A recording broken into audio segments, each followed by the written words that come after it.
Hello दोस्तों, यथार्थ Hindi education classes में आप सभी का स्वागत है। आज की क्लास में हम हिंदी साहित्य के महत्वपूर्ण बहुविकल्पी प्रश्न पढ़ेंगे जो कि हिंदी टीजीटी पीजीटी नेट की परीक्षा के लिए काफ़ी इंपॉर्टेंट है। तो चलिए स्टार्ट करते हैं अपनी क्लास। आज का जो पहला प्रश्न है वह है, रामचरितमानस की रचना किस छंद में हुई है। यहाँ पर बताना है आपको कि रामचरितमानस की रचना किस छंद में हुई है। देखते हैं इसका राइट आंसर क्या है। राइट आंसर है ऑप्शन ए, दोहा चौपाई छंद में रामचरितमानस की रचना हुई है। ऑप्शन ए, दोहा चौपाई छंद में। अगला प्रश्न है, तुलसीदास को मुगल काल का सबसे महान व्यक्ति किसके द्वारा कहा गया है। तुलसीदास को मुगल काल का सबसे महान व्यक्ति किसने कहा है। राइट आंसर है ऑप्शन सी, स्मिथ ने तुलसीदास को मुगल काल का सबसे महान व्यक्ति कहा है। सूर ने भागवत शक्ति के कितने रूपों का वर्णन किया है। सूरदास जी के द्वारा भागवत शक्ति के कितने रूपों का वर्णन किया गया है। राइट आंसर है इसके लिए ऑप्शन बी, 11। भागवत शक्ति के 11 रूपों का वर्णन किया है सूरदास ने। निम्न में किस कवि के द्वारा रसा उपनाम से शायरी लिखी जाती थी। रसा उपनाम से शायरी लिखने वाले लेखक बताने हैं आपको। राइट आंसर ऑप्शन बी है, भारतेंदु हरिश्चंद्र के द्वारा रसा उपनाम से शायरी लिखी जाती थी। हिंदी में स्पर्श व्यंजनों की कुल संख्या कितनी है। हिंदी में स्पर्श व्यंजनों की संख्या बतानी है। राइट आंसर है ऑप्शन सी, 25। हिंदी में स्पर्श व्यंजनों की संख्या 25 है। निम्न में कौन एक अघोष ध्वनि नहीं है। ध्यान देना है, नहीं वाला पूछा गया है आपसे। राइट आंसर है इसके लिए ऑप्शन डी, ब, जो है हिंदी में अघोष ध्वनि नहीं है। अबला विलाप निम्न में किसकी रचना है। अबला विलाप। राइट आंसर है ऑप्शन डी, महावीर प्रसाद द्विवेदी की रचना का नाम है अबला विलाप। महावीर प्रसाद द्विवेदी। मैथिली शरण गुप्त द्वारा रचित रचना जय भारत किस विधा की रचना है। मैथिली शरण गुप्त जी की रचना है जय भारत, इसकी विधा बतानी है। राइट आंसर है ऑप्शन सी, महाकाव्य। जय भारत यह महाकाव्य विधा की रचना है। रोमांचित सी लगती वसुधा आई जो जौ गेहूं में बाली, अरहर सनही की सोने की किंकरियां शोभाशाली। पंक्ति निम्न में से किस कवि की है। इन पंक्तियों के लेखक बताने हैं। राइट आंसर है ऑप्शन ए, सुमित्रा नंदन पंत। सुमित्रा नंदन पंत की यह पंक्तियां हैं और उनकी रचना ग्रामश्री से ली गई है यह पंक्तियां। महादेवी वर्मा की रचना भक्तिन किस विधा की है। भक्तिन रचना महादेवी वर्मा जी की है और इसकी आपको विधा बतानी है। राइट आंसर है इसके लिए ऑप्शन बी, संस्मरणात्मक रेखा चित्र। महादेवी वर्मा की जो रचना भक्तिन है संस्मरणात्मक रेखा चित्र है। केले का पेड़, केले का पेड़ किसकी रचना है। राइट आंसर है इसके लिए ऑप्शन सी, हीरानंद वात्स्यायन की रचना है केले का पेड़। निम्न में कौन कवि दूसरा तार सप्तक में सम्मिलित नहीं है। ऐसा कवि जो कि दूसरा तार सप्तक में सम्मिलित नहीं है वह बताना है। राइट आंसर है इसके लिए ऑप्शन ए, कुंवर नारायण। इसके अतिरिक्त कुंवर नारायण के अतिरिक्त शमशेर बहादुर, भवानी प्रसाद मिश्र और संकुंत माथुर यह दूसरे तार सप्तक में सम्मिलित कवि हैं। आपको बताना है अब कि कुंवर नारायण, कमेंट में लिखिएगा कि कुंवर नारायण किस सप्तक के कवि हैं, यह आपको बताना है। अगला प्रश्न है, निम्न में किस काल की कविता को युग चेतना की कविता कहा जाता है। किस काल की कविता युग चेतना की कविता कहलाती है।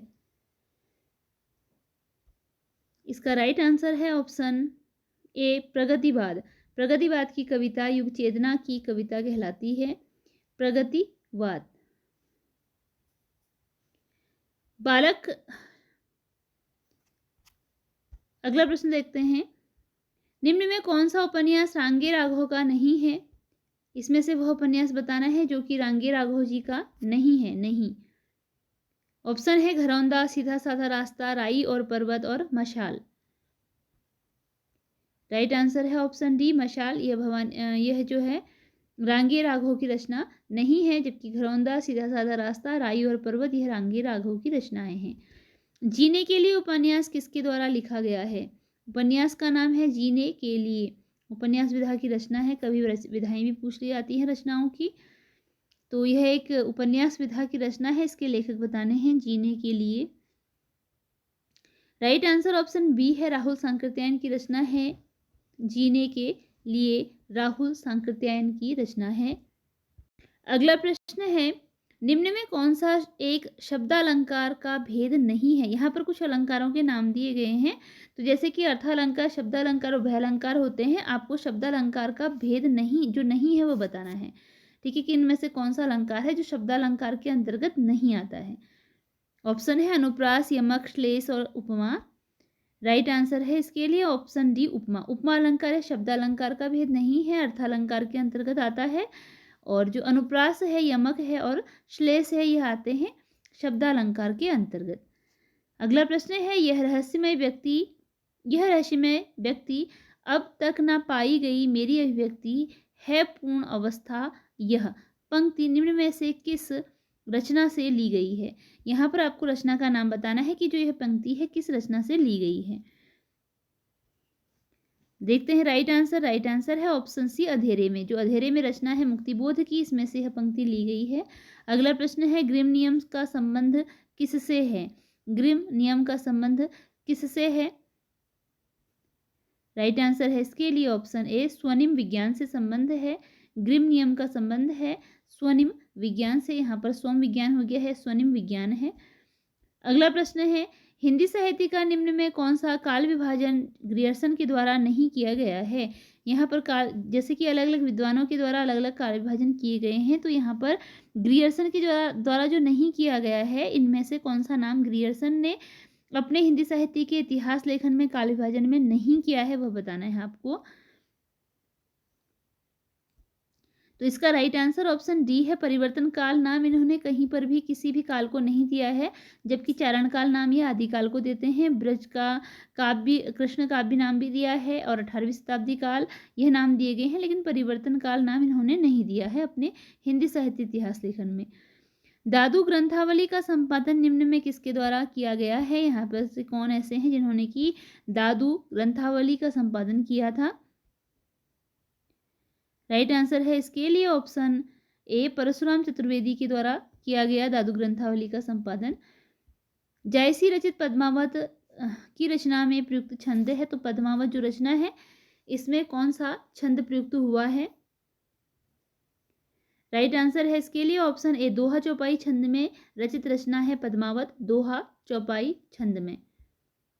तुलसीदास ने निम्न में से किस रचना को सोहर छंद में लिखा है।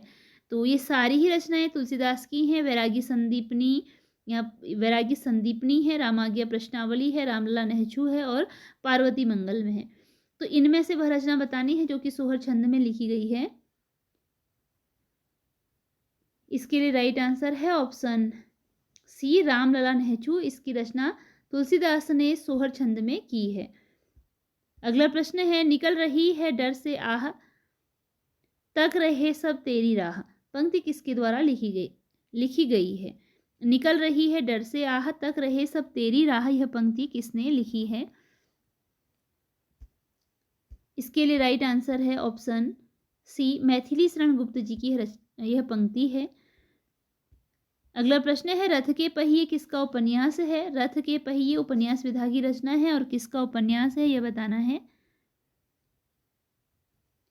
राइट आंसर है इसके लिए ऑप्शन बी, देवेंद्र सत्यार्थी के द्वारा लिखा गया उपन्यास है रथ के पहिए। नीम का पेड़ उपन्यास के लेखक हैं। नीम का पेड़ उपन्यास किसने लिखा। राइट आंसर है इसके लिए ऑप्शन ए, राही मासूम रजा। नीम का पेड़ राही मासूम रजा की रचना है। वरुण के बेटे किसकी रचना है। वरुण के बेटे, इसके लिए राइट आंसर है ऑप्शन डी, नागार्जुन। वरुण के बेटे यह रचना है नागार्जुन की।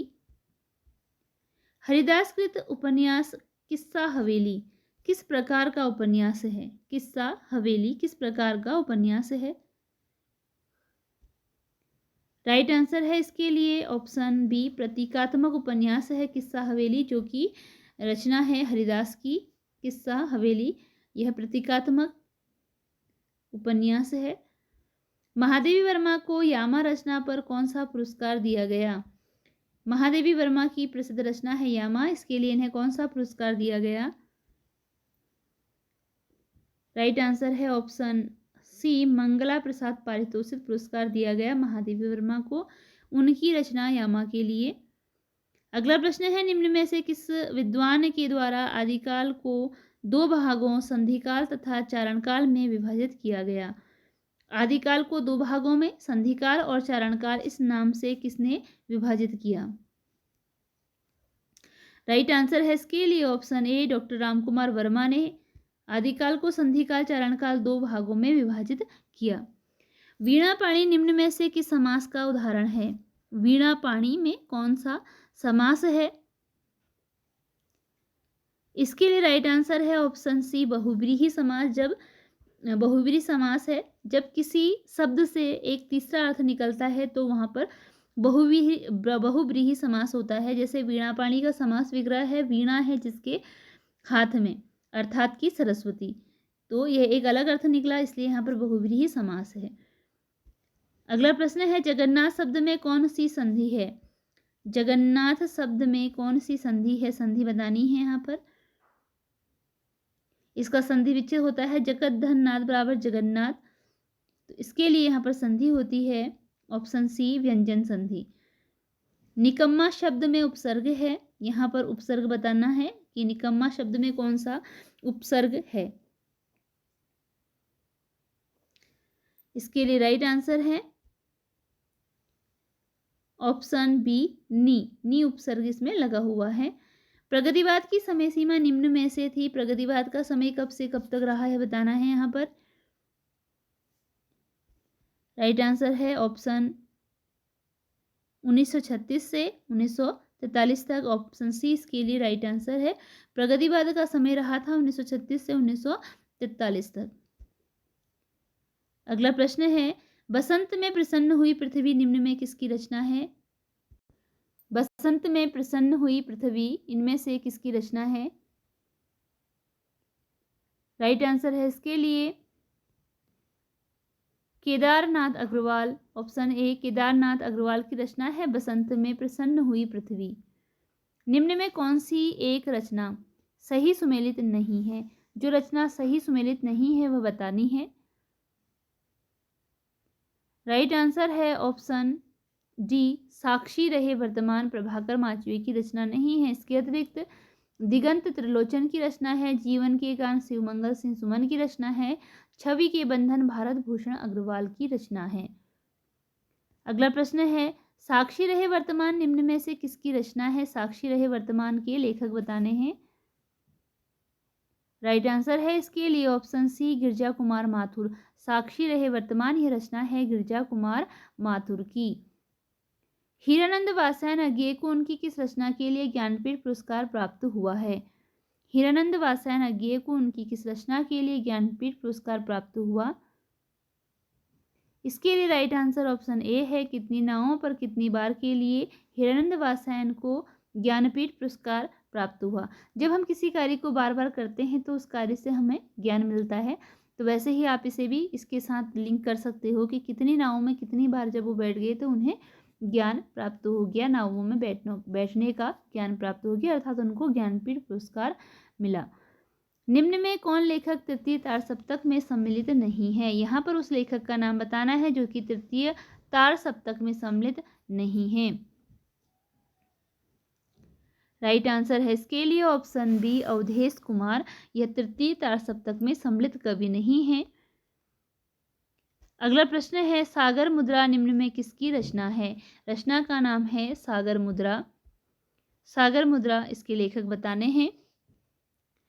राइट आंसर ऑप्शन ए है, हीरानंद वात्स्यायन की रचना है सागर मुद्रा। निर्धन दिन दिन होता है भारत भवन सब भांति निम्न में किसके द्वारा लिखी गई पंक्ति है? निर्धन दिन दिन होता है भारत भवन सब भांति। इसका राइट आंसर ऑप्शन डी है, बद्रीनारायण चौधरी प्रेमघन की यह पंक्ति है। अगला प्रश्न है, प्रेमचंद्र की निम्न में से किस रचना में ब्रिटिश भारत के अंतर्गत जमींदारों और किसानों के संबंधों का चित्रण किया गया है। कौन सी रचना है जिसमें ब्रिटिश भारत के अंतर्गत जमींदारों और किसानों के संबंधों का चित्रण किया गया है? इसके लिए राइट आंसर ऑप्शन ए है, प्रेमाश्रम है। यह रचना है प्रेमाश्रम। ये सारी ही रचनाएं प्रेमचंद्र की रचनाएं हैं। प्रेमाश्रम, प्रेमा, सेवा सदन और वरदान। और इसका राइट आंसर ऑप्शन ए है, प्रेमाश्रम। इसी के साथ यह वीडियो यहीं पर एंड होती है। अगर आपको क्वेश्चन यूजफुल लगे हों तो चैनल को सब्सक्राइब जरूर कीजिएगा। मिलते हैं अगली वीडियो में कुछ नए प्रश्नों के साथ। धन्यवाद।